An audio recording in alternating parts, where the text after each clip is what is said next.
Bonjour à tous et bienvenue dans une nouvelle vidéo. Aujourd'hui, avant un week-end monégasque qui s'annonce super excitant, on fait le point sur le mercato qui est dans une phase un petit peu d'entre-deux, mais qui commence à bouger au niveau des sièges dont on n'a pas encore trop parlé, ceux des pilotes de fond de grille, ceux des pilotes qui jouent leur survie. Depuis la prolongation d'Alonso, le mercato des top teams s'est figé. Personne ne bouge car c'est Max Verstappen qui a les clés, il a le pouvoir de tout faire basculer et personne ne se prononcera tant qu'on n'aura pas son choix final au vu de la situation sportive et interne chez Red Bull. Du coup, on attend. Tout le monde attend. Et Red Bull attend non seulement d'en savoir plus au niveau de la performance de Pérez et de celle de ses potentiels remplaçants internes, puisque Tsunoda, Ricciardo et Isaac Hadjar sont sous surveillance pour une éventuelle montée, mais Red Bull attend également de savoir si elle a besoin de 1 ou de 2 pilotes pour 2025, si elle a besoin tout simplement de repartir à zéro après le départ de Max, qui serait un tremblement de terre absolument terrible. Mercedes, elle attend de savoir si elle ne peut pas récupérer Verstappen, et oui, ce serait évidemment l'un des coups du siècle, et Toto a d'autant plus raison d'attendre que si Max ne vient pas, pour l'instant, il a encore toutes les options du monde possible, Sainz, Antonelli et un paquet de pilotes libres, donc il n'y a franchement aucune raison de se précipiter tant qu'on n'est pas sûr que Max ne viendra pas. Et Sainz aussi attend la décision de Verstappen, car selon le choix, ça peut soit lui ouvrir un siège chez Mercedes, soit lui ouvrir un siège chez Red Bull. Du coup, il fait clairement patienter Audi, et il a totalement raison. C'est une très belle option, mais on l'a dit, elle comporte bien plus d'incertitudes et de points noirs, à ce jour en tout cas, que Red Bull ou Mercedes. Le coup de pression d'Audi pour le faire signer me semble franchement très vain, puisqu'il n'y a personne pour qui la marque allemande pourrait snober Carlos Sainz, donc finalement, même Audi attend la décision de Verstappen, de laquelle va découler toute la suite des opérations au niveau des top teams. C'est pour ça qu'actuellement le mercato semble un petit peu coincé. Il y a clairement un statu quo, mais tout le monde n'est pas concerné directement par ce premier jeu de domino. On pourrait même dire qu'il y a une sorte de deuxième mercato, celui des équipes et des pilotes du fond de grille. Un fond de grille dont il faut exclure à mon sens Racing Bulls, car certes il y a 2 sièges donc ça va combler 2 trous pour 2 pilotes, mais à mon avis elle n'accueillera personne en dehors du giron Red Bull. Ce sera donc 2 solutions internes, c'est pas des solutions pour tous les pilotes libres, donc clairement c'est un cas à part, un troisième mercato à lui tout seul, on pourrait dire. La vérité, c'est que dans le vrai fond de grille, entre guillemets, on se retrouve avec 5 sièges à combler, 2 chez Alpine, 2 chez Haas et 1 chez Williams. Il n'y en a plus qu'un, puisque désormais Alexander Albon a prolongé sur du long terme, ce qui clarifie pas mal la situation. Pour les pilotes concernés, on pourrait aussi dire qu'il reste un siège chez Audi, mais la priorité est donnée à Carlos Sainz. Pour l'instant, ce n'est pas une hypothèse qui s'ouvre pour eux. Il y a aussi un siège chez Aston, mais selon toute vraisemblance, il va encore une fois revenir à Lance Stroll, ou si c'est pas lui, il semble que ça ne peut être que Yuki Tsunoda. Et après, évidemment, dans un scénario complètement catastrophe, peut y avoir des solutions chez Red Bull, mais aussi pourquoi pas chez Mercedes. Malgré tout, vous en conviendrez, aujourd'hui, pour l'instant, pour les pilotes dont on va parler, ce ne sont pas des solutions viables, et il n'y a que les 5 vrais sièges dont j'ai parlé qui vont être concernés. 5 sièges pour, j'ai compté environ 11 pilotes sans contrat pour la saison prochaine. Déjà, on a Ocon, Gasly, Bottas, Joe, Sargent et Magnussen. Eux, c'est sûr, ils vont chercher un siège dans une de ces 5 équipes au moins, mais on peut aussi inclure Tsunoda, Ricciardo et Perez qui, pourquoi pas, selon comment ça se passe dans le giron Red Bull, vont avoir peut-être besoin de solutions de repli. Et on a également 2 rookies qui sont largement pressentis pour rejoindre l'élite, Bierman et Antonelli. Ça fait 11, c'est beaucoup. On pourrait aussi éventuellement penser à des Schumacher, à des Drugovic, d'autres solutions, mais personnellement, à ce jour, je crois qu'aucune d'elles n'est crédible. Il y a donc beaucoup trop de pilotes pour beaucoup trop peu de place. La conclusion évidente, c'est que certains vont tout perdre. Il y aura à minima au moins une fin de carrière, et sincèrement, je pense qu'il y en aura au moins 3 ou 4. Je ne donne aujourd'hui plus cher de la peau de Logan Sargent dans ce contexte, je ne vois pas comment il pourrait se sauver, à moins d'un retournement de situation presque jamais vu dans l'histoire de la Formule 1 sur les 5 prochains Grands Prix.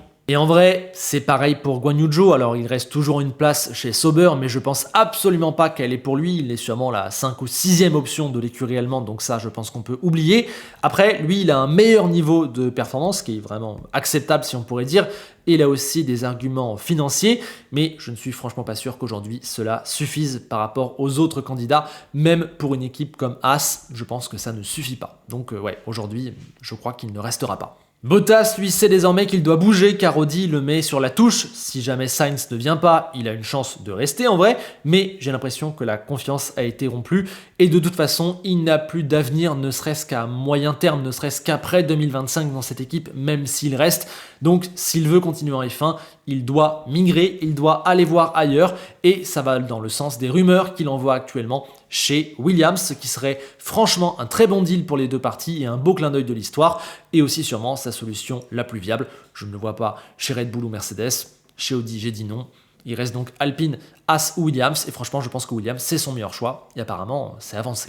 Magnussen, lui, est en danger, clairement. Alors Haas pourrait le conserver sur l'autel de l'expérience, sur l'autel de la continuité, mais ses difficultés sportives depuis largement plus d'1 an, selon moi, lui font très mal, surtout aujourd'hui, et surtout quand on voit les dossiers des autres candidats potentiels que pourrait prendre Haas. Voilà, ils lui font clairement de l'ombre. Pour Ricciardo, il faut clairement attendre de voir sa deuxième partie de saison. S'il redevient un produit intéressant, cela peut le mener, pourquoi pas, chez Red Bull, selon ce qui se passe, le faire rester aussi chez Racing Bull, si jamais on opte pour la continuité et qu'on se sert aussi de sa notoriété, ou alors ça peut lui permettre de devenir une option pour les autres équipes.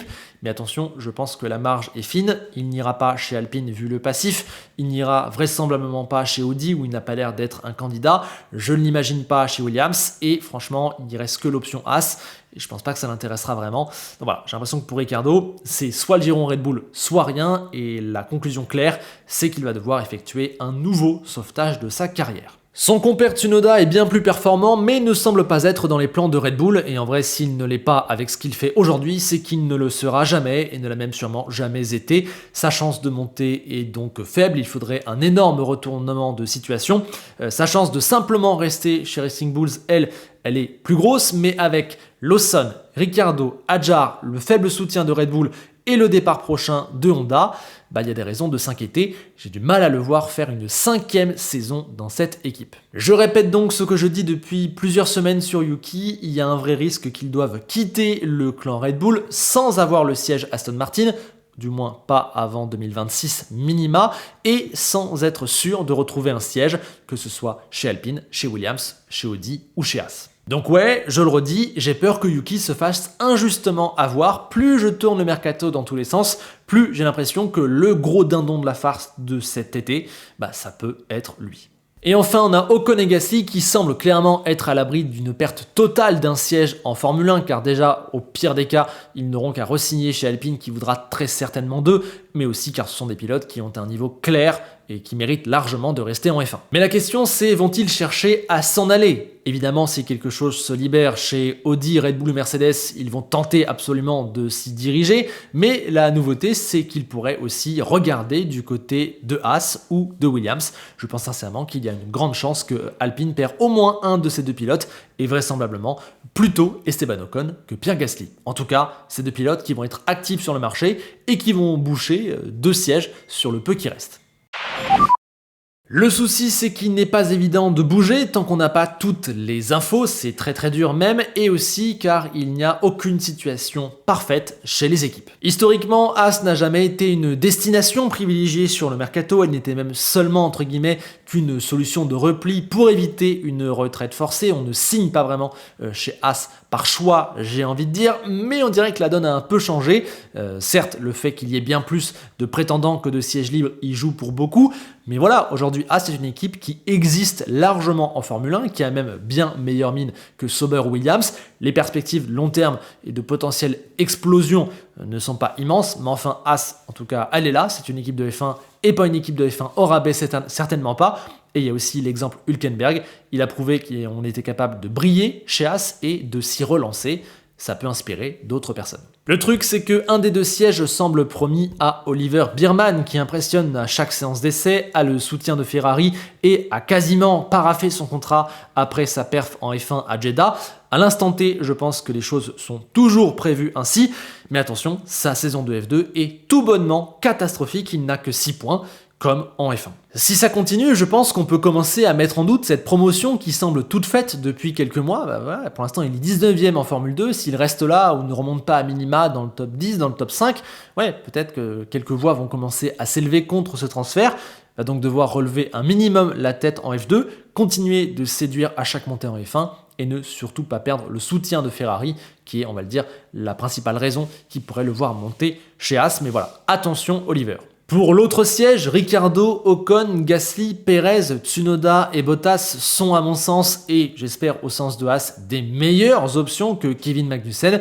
Même Guan Yu Zhou pourrait peut-être avoir son mot à dire si on prend le package global. Et du coup, le Danois est très largement menacé. S'il veut rester, il va devoir faire beaucoup mieux, comme ça a été un petit peu le cas à Imola, mais franchement, j'en attends encore bien plus. Et il va devoir aussi espérer que soit As opte pour le conservatisme dans son choix de pilote, soit finisse par être snobé par toutes les autres options, que Ricciardo, Ocon, Gasly, Bottas, Perez choisissent une autre équipe, et que du coup, il n'est plus qu'à re-signer Magnussen comme meilleure solution.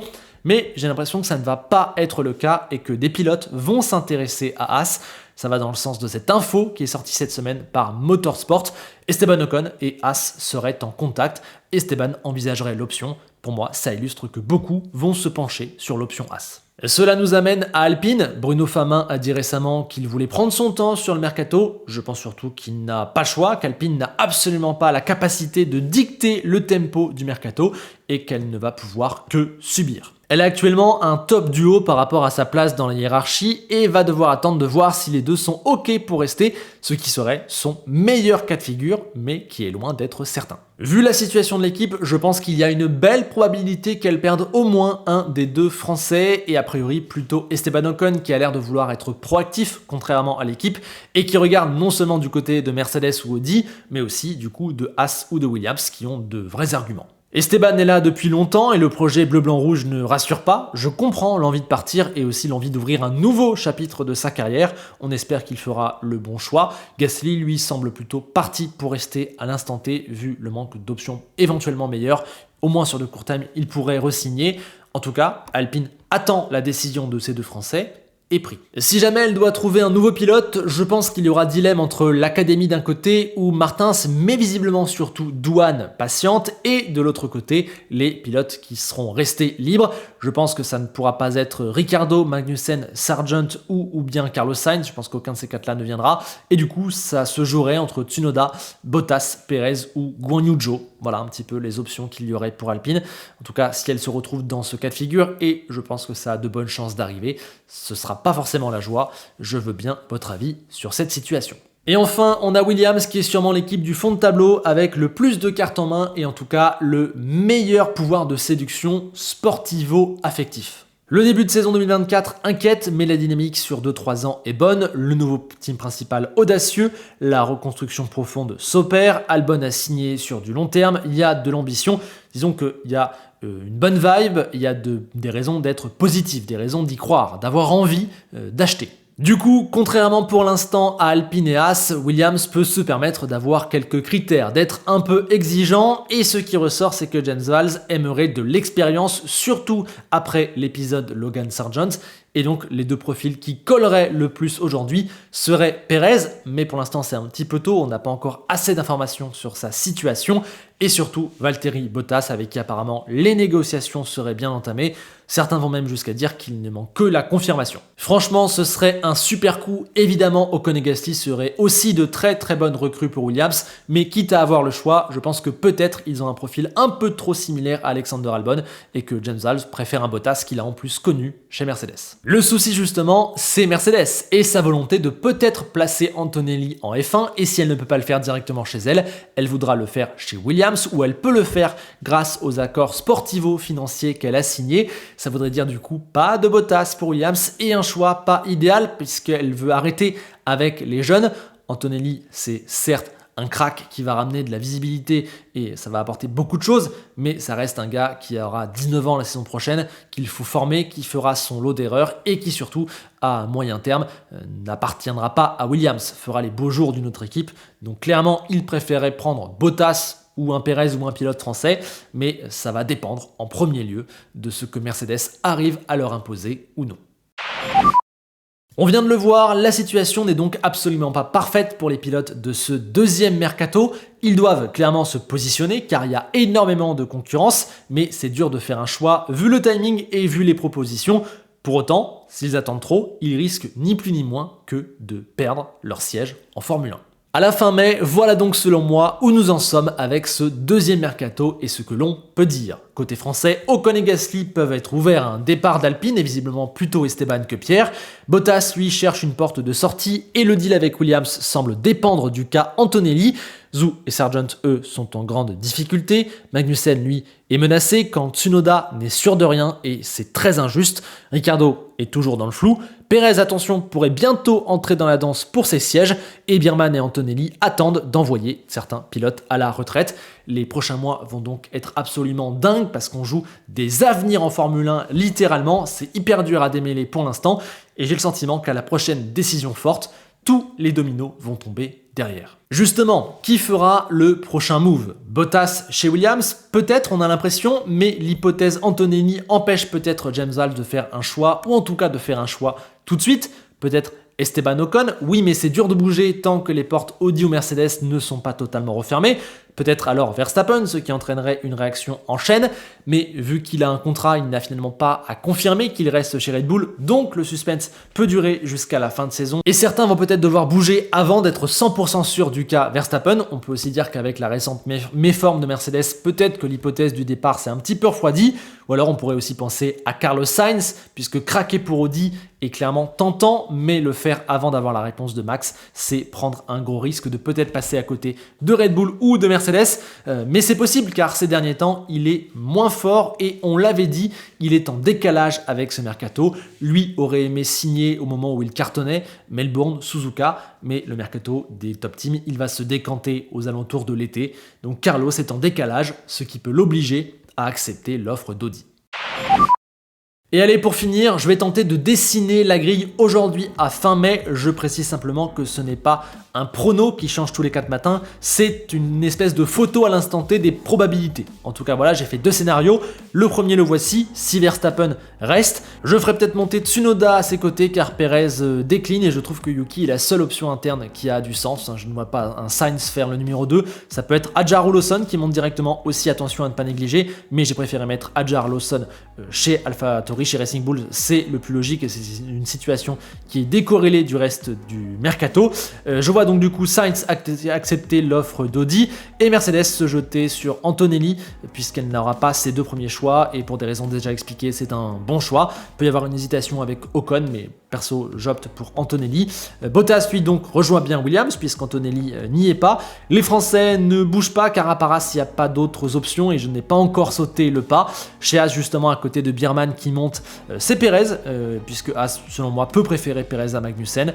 Et du coup, ça nous donne une situation où Magnussen, Sargent, Zhou et Ricciardo ont tous, les 4, perdu leur siège en Formule 1. C'est approximatif, mais aujourd'hui, ça me semble être la direction la plus probable, à 2 ou 3 inconnus près, notamment le cas Pérez, duquel peut découler plusieurs choses. Et si Verstappen s'en va, bon déjà pour moi c'est chez Mercedes et personne d'autre, donc il y a un duo Russell-Verstappen.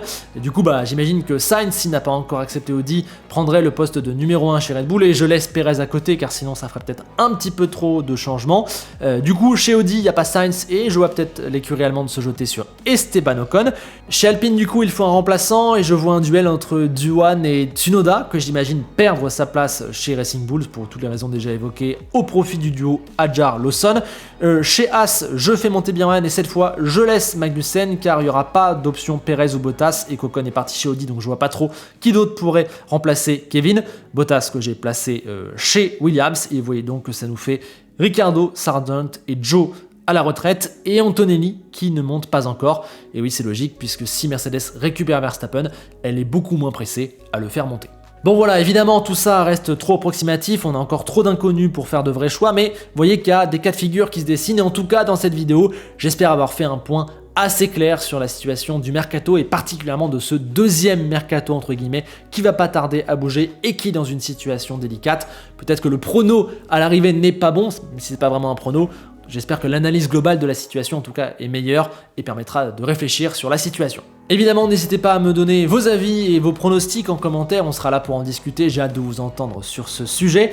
Place maintenant à un week-end de Monaco qui s'annonce dingue avec 3 équipes qui peuvent gagner, la qualif va être absolument immanquable, peut-être l'une des meilleures de l'histoire récente et aussi le moment de l'arrêt au stand. Beaucoup de choses peuvent se passer, j'ai trop hâte de voir tout ce qui va se passer, même si on ne peut pas doubler à Monaco, il y a plein de choses à voir. et on analysera tout ça évidemment dans le débrief de lundi. Merci de votre écoute, lâchez un like et abonnez-vous si la vidéo vous a plu et que vous voulez me soutenir. On se quitte avec Enzo Ferrari qui estime que Oliver Biermann est totalement prêt à monter chez Ferrari après la bourde qu'il a fait dans les stands ce week-end à Imola en Formule 2. Bon, évidemment on rigole, je suis le premier à dire que seul Red Bull est meilleur que Ferrari au stand et que peu de gens peuvent l'admettre. Bref, à bientôt, bon week-end.